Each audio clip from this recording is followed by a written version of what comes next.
New York crackles with energy as a new Spider-Man adventure bursts onto the page, all neon, grit, and danger. And tonight, the headline is loud and clear. Spidey is back in action against the Goblin and a gang of ruthless gangsters. The city's shadows seem to lean in closer as the promise of chaos hangs over the streets. Somewhere out there, trouble is already moving, fast, vicious, and ready to strike. And just like that, the stage is set for web-slinging heroics in the heart of Manhattan. Spider-Man's next battle is coming, and the city better brace itself. New York at night, the city hums with danger and neon as a new Spider-Man tale begins. Written in the spellbinding style of Stan Lee and illustrated in the magnificent manner of Steve Ditko. Lettered in the frenzied fashion of Artie Simek, every page crackles with comic book energy. Dedicated to the new breed of comics reader, the modern Marvel fan who demands nothing less than the best. And in the darkness ahead, the Goblin is waiting, while Spider-Man swings straight into the storm. You must be nuts, Goblin. I ain't letting you or anyone else take over my gang. Dig that corny costume, will ya? With my leadership, we could take over every racket in the city. The mob squares off in a filthy back alley showdown, fists clenched and tempers flaring. Then the hero steps in, all swagger and silk thread confidence. Look, no one muscles in on Lucky Lobo's mob. See, get him. It'll be a pleasure, Lucky. But you forgot one thing. The pleasure will be all mine. Bodies fly, the gangsters reel, and the hero turns the whole brawl into a blur of acrobatics. Before the mob can recover, he's already making his escape, leaving them stunned in the wake of his web-slinging fury.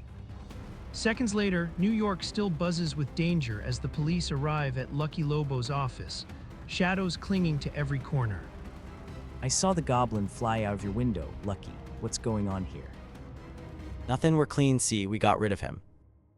The room is torn apart by the fight, and the reporter smells a headline before the dust even settles. Looks like there was a fight here. What a story. Green Goblin raids mobsters. We'll get you yet, Lucky. You'll slip up sooner or later. Trust me, I'm innocent as a newborn babe. But across town, the Green Goblin only grins in the darkness, already reaching for a bigger, deadlier prize. It's getting too hot in town, Lucky. The cops keep watching us like hawks. It's on account of the Goblin. He's trying to cut me out so he can take over. Taking over Lucky Lobo's gang is only the first step. After that, all the mobs in the city will fall into line. I'll control the entire underworld. The Green Goblin, King of Crime, I like that. It has a nice ring to it. And then, as morning sunlight spills over suburban rooftops, the story swings away from crime to Peter Parker's quiet home.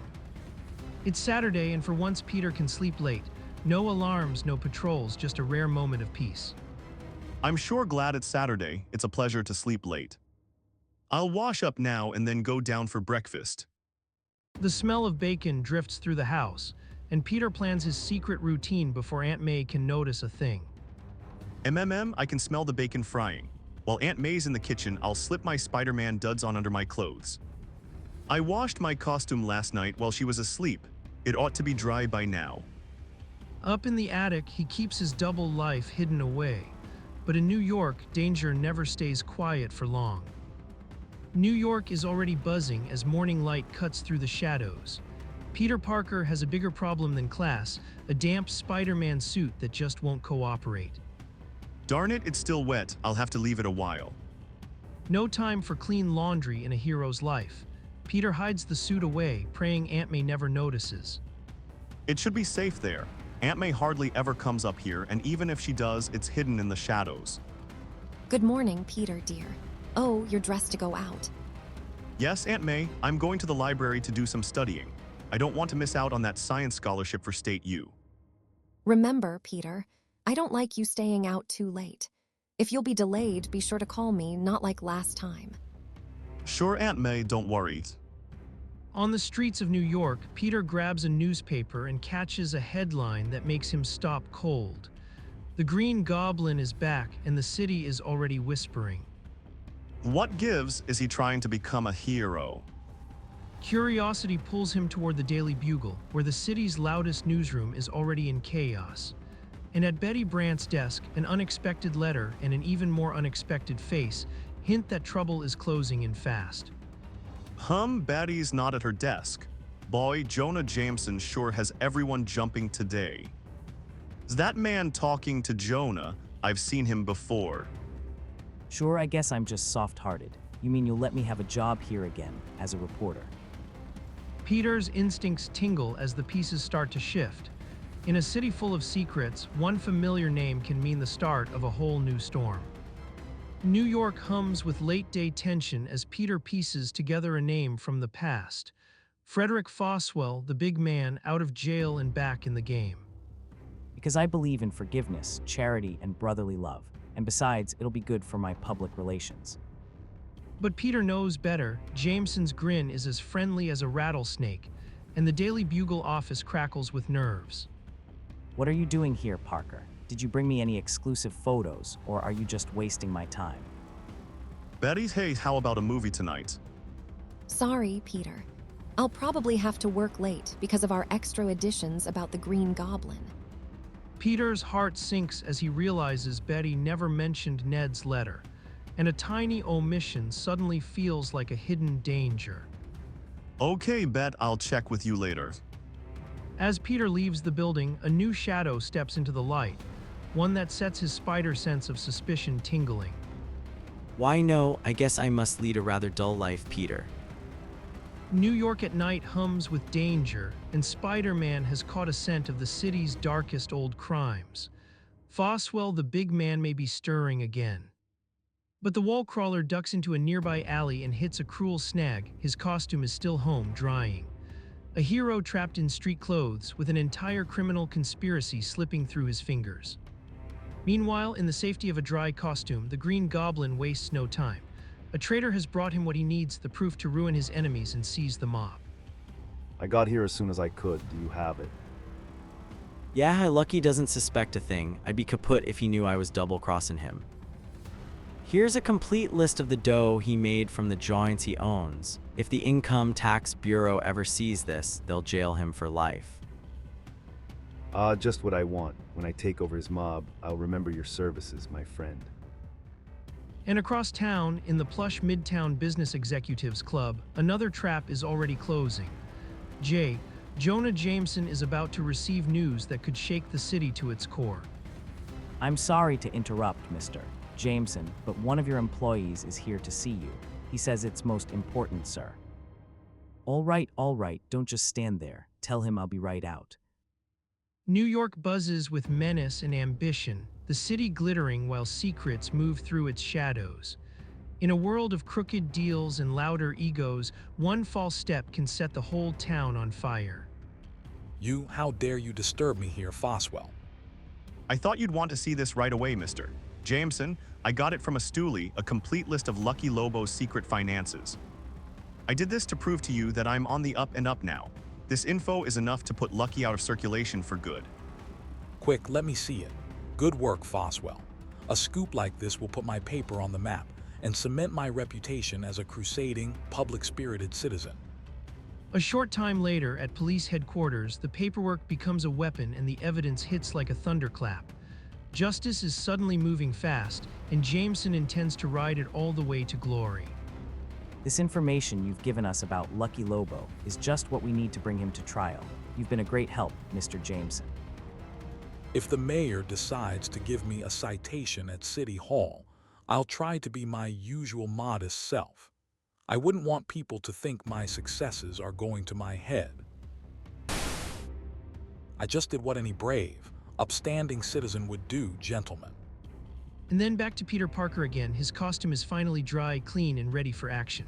But as night falls over New York, three threats are already waiting: the Green Goblin, Foswell, and Lucky Lobo's mob. Then, before long, the wail of sirens slices through New York night. The city glows in neon and shadow as Spider-Man turns toward the trouble. Speeding police cars. Something must be up, better follow. A raid, maybe. And if I'm lucky, I might even get some photos Jameson can complain about. Spider-Man spots a getaway attempt at a concealed emergency exit. The whole scene feels like a gangster movie, and he's itching to crash it. Oh, those jokers are trying to make a break for it through the emergency exit. It's like a scene from The Untouchables, except they've got the lovable old web spinner to dance around with. But before he can leap in, another costumed figure streaks past, stopping the getaway car cold. The sudden move shocks even Spider-Man. Can't let them escape. I want them caught, so they'll rat on Lucky when the police start questioning them. Ha, bullseye, the Green Goblin beat me to the punch. I don't get it. What would make a guy like him suddenly start helping the police? There's only one way to find out. Spider-Man slips back into the chase, following the Goblin into the darkness. Time for follow the leader again, and ready or not, here I come. New York at night, shadows lengthening over the rooftops as the wily Goblin spots a graceful figure flitting behind him. This is really my lucky day. Spider-Man himself is following me. The Goblin grins, already plotting to turn the web slinger against Lucky Lobo's criminal empire. He means to let them tear each other apart, then return for the spoils. We've got to lay low, pull in our horns, shut down every gambling joint, burn the records. Nobody talks to nobody. But before the gang can bury its secrets, the phone line crackles with danger. The Goblin has come straight to Lucky's hideout. Ready to turn over leadership of your mob to me yet, Lucky? The Goblin, he's been warned, let him have it. Alas, my friend, you can't let me have it when you haven't got it. Look out, he's shooting some kind of gas at us. It's not gas, you fool, it's smoke to confuse you. Turn on the air conditioner, quick. Don't let him get away. Before the smoke can clear, another web-slinging hero crashes through the window, cutting through the chaos in a blur of red and blue. Spider-Man has arrived, and the mob won't know what hit them. If the Goblin really is on the level, besides, why should he have all the fun?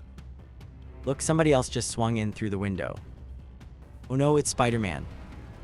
Can't let him tackle a whole mob by himself. Smoke chokes the room as fists, panic, and razor-edged wit collide in the dark. Somewhere in the confusion, a switch is searched for, and the night is about to get even wilder. Finally, when the smoke clears over New York, Spider-Man finds himself alone with Lucky's muscle and nowhere to go but up. Don't just stand there, rush him. He dives in to help the Goblin, but the sneering trickster slips away, leaving Spidey to face the whole gang by himself. We'll all tackle him at once. After we polish him off, we'll claim it was self-defense. That's it, you unsuspecting fools. Fight, fight to the finish. When you're done, the Green Goblin will be the real winner. I'll be happy to oblige you, gents, but let's put those blasters away. You wouldn't want to disturb your neighbors, would you? Sorry to interrupt, chum, but it makes me nervous to have people talking behind my back. With a snap of webbing and a dizzying ceiling swing, Spider-Man turns the alley into his own battlefield, cracking wise as the goons scramble below. New York crackles with danger tonight, and Spider-Man turns the fight into a one-man circus. In the shadows, the battle is shifting fast. This seems like a good time to try a new little stunt. Don't worry, it won't stain the fabric. I'll just drop some sticky webbing on your jacket. Then I gently place you against the wall. Presto, instant wallpaper. As for the rest of you, you shouldn't have stepped on the gooey webbing I left on the floor. But don't worry, it'll wear off in time for you to go to jail. Oh, my trusty little spider sense is warning of danger behind me. A shot, I ducked away just in time. You're fast, Spider-Man, but not fast enough. Really? Gee, I'm glad you told me. Perhaps I ought to eat more Wheaties for breakfast. where'd he go? Thanks, boys. It's been a real fun session. Spider-Man swings back into the shadows, laughing on the outside, but the Goblin's game still isn't clear, and that means the night is far from over. New York at night, shadows press tight against the brick and steel as Spider-Man fights through a trap with his trademark flair. This'll hold them off while I tend to something else now. On the other side of the door, the crooks think they've cornered him. but Spider-Man isn't looking for a way out. A telephone, just what I need. Hi, Aunt May, this is Peter. You wanted me to call you if I'd be late for dinner, remember? I'm so glad you didn't forget to call. Now, I won't put the potatoes in the oven yet. Are you dressed warmly, dear? It's getting a bit colder out now. Sure, I'm fine. I'm real warm and snug right now. Don't you worry about me here. Well, I have to hang up now. I think someone else might want to use the phone. Elsewhere, Aunt May smiles at his call, never guessing her wish is about to come true. Loud, dangerous, and right in Lucky Lobo's place. Come in, gents, I've been expecting you. Got your arms raised, eh? So you decided to give up. Now we've got him. New York at night, shadows clinging to the walls of a hideout high above the streets. Inside, the air is tense, one wrong move and everything explodes. All right, put him down, real slow. No tricks now.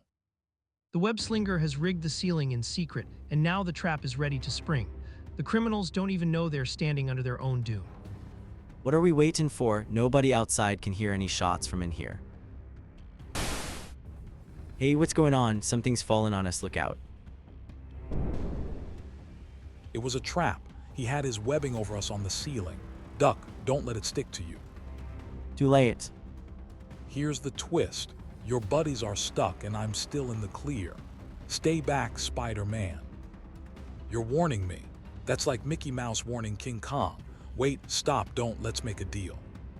And suddenly, the criminal cracks, revealing that the real enemy may not be the one everyone thinks. In the dark heart of the city, a bigger game is being played for control of the underworld. New York at night, sirens wailing through the canyons of steel as the battle spills toward the rooftops. In the glare of flashing lights, one thing is certain, somebody's about to get caught. Now that's what I call timing. Here come the police just when I'm through with you. Wait, come back. What about my offer? It'll be you and me, please. I just ate. But Spider-Man knows a predator when he sees one. If he knows the goblin, the green menace is still nearby, hungry for the outcome. I was right. There he is. Someone else can pull your chestnuts out of the fire from now on, Gobby. I'm on to you now, and this time you're not getting away. Stop kidding yourself, mister. You're not even in my leg. That you green-garbed goon remains to be seen. Get off, you fool. We'll be killed. My jet glider can't hold the additional weight. We're falling. I've got news for you, son. I planned it this way. New York at night, the skyline blazing above the dark.